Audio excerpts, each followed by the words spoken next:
10,000 horsepower dragster hurtles down a runway at nearly 300 miles an hour. Inside, Top Gear host Richard Hammond tightens the controls, his eyes fixed ahead as the world becomes one blurry wake. And then, disaster.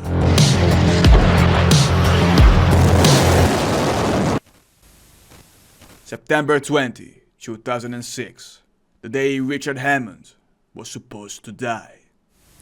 And possibly the biggest accident you've ever seen in your life.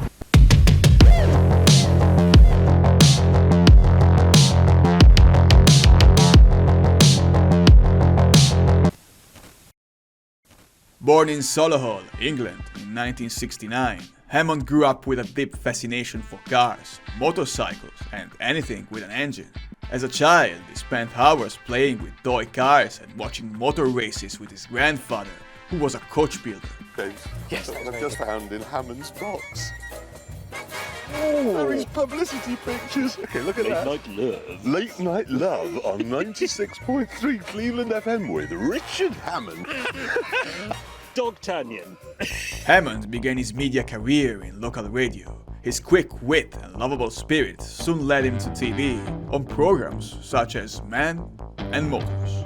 All the bits of meat down the middle are quite dry, but everything down the outside is a bit soggy. The BMW is so unlike a scooter. They've produced a special edition version of the Amazon. Fantastic DVD navigation system.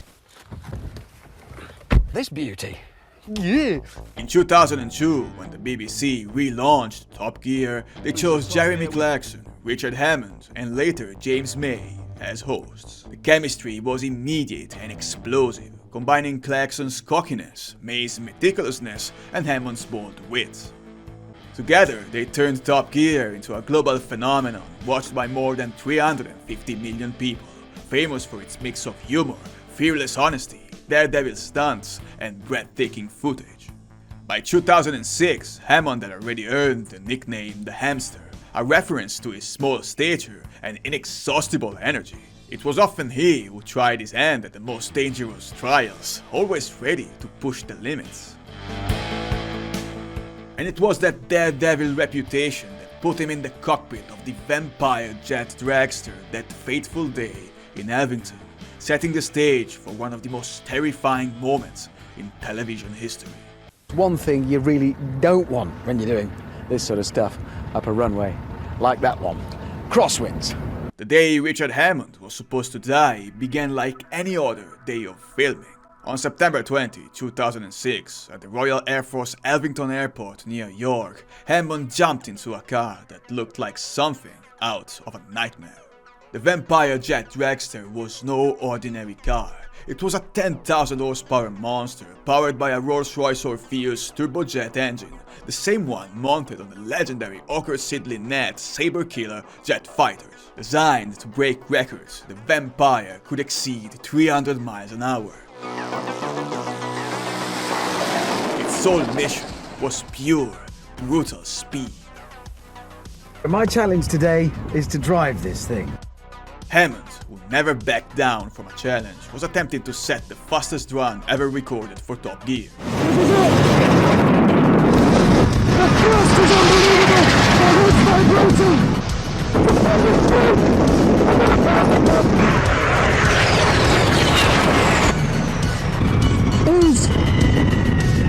Oh, it's amazing.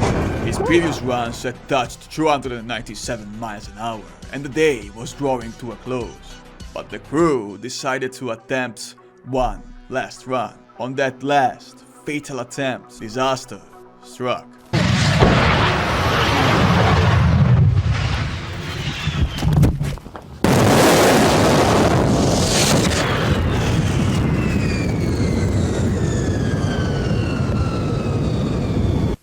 This is the wreckage from the car that left Richard Hammond, the popular TV presenter, seriously ill in hospital. Vampire, the car that holds the UK land speed record, has been all but destroyed. Now questions are being asked about why the BBC encouraged its presenters to try to beat that record. Traveling at about 288 miles an hour, the front right tire, perhaps stressed beyond the limit for the many attempts, catastrophically failed. The car skidded off the track, sank into the soft grass and began to flip violently, rolling for hundreds of feet and being reduced to a twisted heap of wreckage. Rescuers immediately rushed to the scene, pulling Hammond out of the wreckage. Dirt had entered his mouth and went even under his eyelids. His brain literally went through hell. Astonishingly, Hammond briefly regained consciousness at the airport, complaining only of severe pain in his lower back, and convinced that the cameras were still rolling, he began to describe the accident to an imaginary audience. British doctors later observed that had Hammond been taller, the roll cage would have decapitated him. It was also discovered that day, Hammond was filling in for his taller colleague, James May. Severely injured, he was rushed by helicopter to Leeds General Infirmary. With Richard Hammond lying seriously injured in hospital with a brain injury, the BBC won't comment on whether that plan was appropriate. The diagnosis was a severe head trauma, with a brain injury so concerning that doctors informed Hammond's wife, Mindy, that her husband might never wake up, and if it did, he would never be the same man again.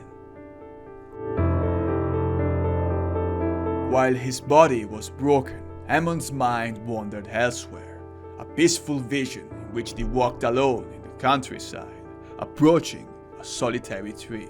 It's not looking good, we think we're going to lose him. She said, can I shout at him? I mean, really, really shout at him. And she did. And that's when I turned back from this tree in my dream, and that's when I woke. It's true. I mean, I didn't really come up to this hill and walk round this tree, I was in a coma. Good afternoon. Richard Hammond is out of intensive care and his condition has improved. That's the news from doctors treating him at Leeds General Infirmary. The Top Gear presenter suffered a significant brain injury when the jet-powered vehicle he was driving crashed at high speed. But now he's been moved to a high dependency unit and is apparently making satisfactory progress. When Hammond awoke from his coma, the battle was just beginning. Post-traumatic amnesia, memory loss and mood swings became daily struggles. His sense of humor remained, but Hammond admitted that behind his smile were deep scars, emotional and mental. Yet, only 4 months after the accident, he was already back on TV, interviewed by popular British presenter Jonathan Ross. I had post-traumatic amnesia. Right. Which basically means I had a sort of 5-second memory. So the guys would come round, it just meant whilst I was in hospital I was completely useless. So they'd come round with a menu of what was up for lunch, and they'd show me, oh look, cottage pie, that's my favourite, I'll have that please. 5 minutes later it would arrive, cottage pie, my favourite, how did you know? And then I would look at something like a tree, and normally all your thoughts connected with trees arrive in one lump, and you don't necessarily think about them, but they're there. They're there, yeah. But nothing. And on January 28, he made a triumphant return to the Top Gear studio, descending from comically long catwalk ladders along with showgirls, while Clarkson joked that Hammond didn't want to make any fuss at all.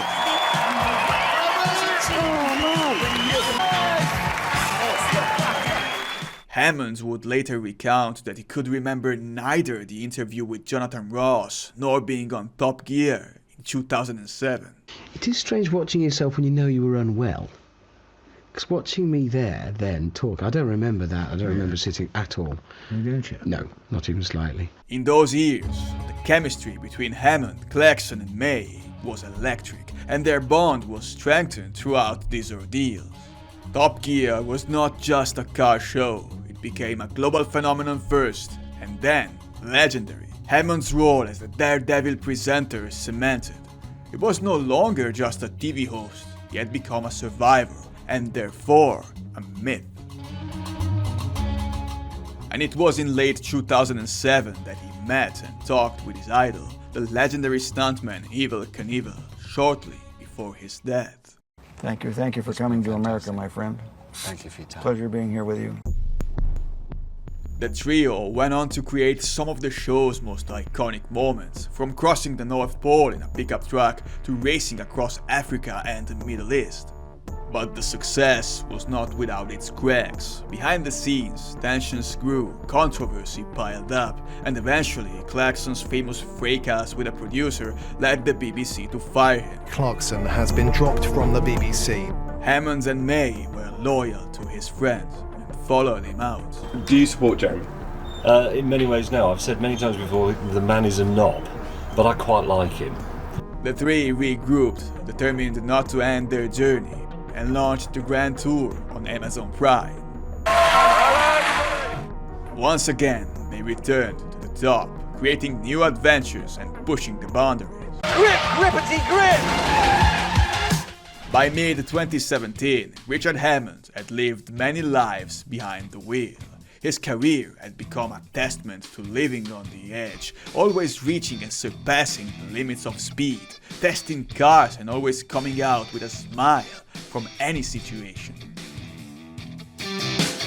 In early June 2017, Hammond embarked on a new adventure, piloting a Rimac Concept One, a futuristic electric hypercar from Croatia.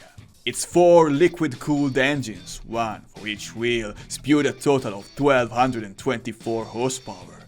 This made the Rimac one of the fastest road cars in the world, with a claimed top speed of 220 miles an hour, and a beast in hill climbs. The Concept One Richard was driving was extremely rare. Only 8 had been built, each worth about £2 million. Hammond was driving this exact prototype for the filming of the second season of the Grand Tour, engaged in a past, present or future test against James May in a Honda NSX and Jeremy Clarkson in a Lamborghini Aventador. The world's first electric supercar. On June 10, 2017, during the 4th and final time trial of the day, he positioned himself at the start of the Hamburg Hill climb near St. Gallen, Switzerland. Cameras were on, and Hammond was about to launch the future of mobility down a steep alpine climb. Oh, I'm quite nervous. I'm suddenly nervous. Pushing hard from the start, Hammond tackled the climb with the Rimac. But when he reached the top of the ridge and launched into a blind curve, disaster struck again.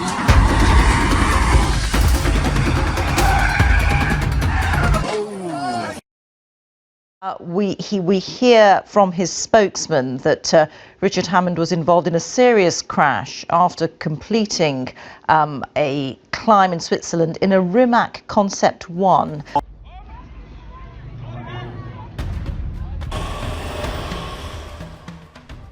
Richard Hammond remained conscious throughout the accident. Surprisingly, he was alive and responsive among the wreckage. His first words to the rescuers were an ironic recommendation.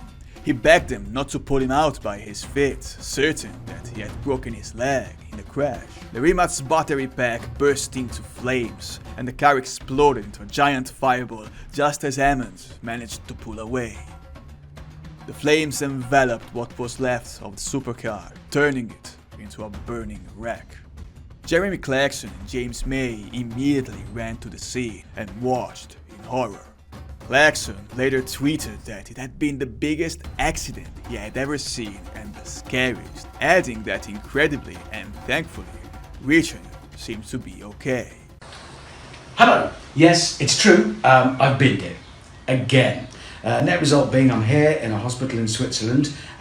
This is my knee that they're going to turn from this into this, giving me a Swiss Army knee, hopefully later today. I'd like to thank all of the medical professionals who got me by air ambulance from the crash to this hospital and have dealt with me ever since. I'd like to say thank you as well to James May, who smuggled a bottle of gin in for me last night. I shouldn't have said that out loud. And most importantly, sorry to my wife Mindy and my daughters Izzy and Willow. I'm sorry for being such a colossal... Yeah, alright, thanks James. Thank you. At that moment, it truly seemed like a miracle. Hammond had emerged alive from the fireball. Present here. Look at that. An alarm clock. Made it, it's beautifully styled. I tend to be asleep. This is on your bedside table. I'm asleep. Ah! There it is. Right! It's going off. And Just over 2 months after the accident, on August 12, 2017, Hammond was back driving a car, back behind the wheel. This one was conscious all the way through, and yeah, I was thinking, well, I can't make it. When the new season of the Grand Tour officially aired, the show immediately addressed the accident. Hammond also recorded a conversation with Rimac's chief, Mate Rimac, openly recounting the near-fatal accident, sharing how lucky he felt. 15 years later, Hammond faced his greatest fear. He sat back in the vampire's seat for his Drive Tribe YouTube channel. It was a symbolic act. The car that almost killed him was no longer his enemy. And in 2023, he drove a Rimac again, 6 years after his second near-fatal accident. My God! Holy! That is unreal! Richard Hammond exorcised the demons that almost took him away. Some say he was just lucky, some say he's indestructible. But what really matters is that he never stopped. He looked fear straight in the eye, rebuilt himself piece by piece, and he kept running. And you don't have to imagine a world without you in, because you won't be in it. So you are only in your world for as long as you're in it. And that's eternity as far as you're concerned.